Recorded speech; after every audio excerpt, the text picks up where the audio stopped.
All right, so we're gonna show you how to use the scanner. I have a print, we're gonna scan it.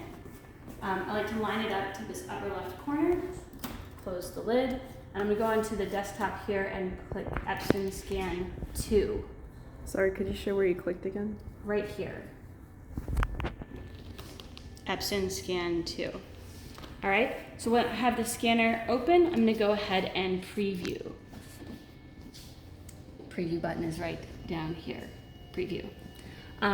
What you want to scan is you always want to scan at 300 DPI if you want the thing to print at the same size you scanned it at. If you need to make an enlargement, sometimes it can be helpful to scan bigger than that. And I'm just going to drag this little bounding box around the rat. I'm just going to drag it in. All right, check. So it's scanner, everything looks good. I'm actually gonna save it as a JPEG and I'll save it to the desktop. So that looks good. Scan, okay? So once that scans, I know it's saving to the desktop. I'm gonna open it up and I'm gonna straighten it in Photoshop. So I should know how to straighten it as well.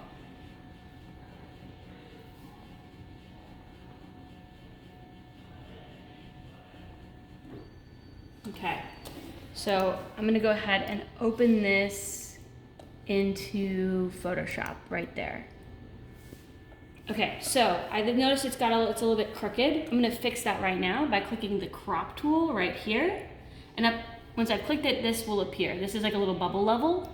So I'm gonna click that bubble level, and with the bubble level selected, I can do a click and a drag, and it will automatically make that level. It's kind of a miracle. And I say yes, great. And there you are, there you've scanned it. If I wanted to crop it down a little bit smaller, I could decide that I want a little bit less paper here at the bottom. That would be fine. I would just click check when I make that selection, and then I'm ready to save my image. File, save as. This is actually not Jacob, this will be Gabby. All right, save that to desktop and I am good to go.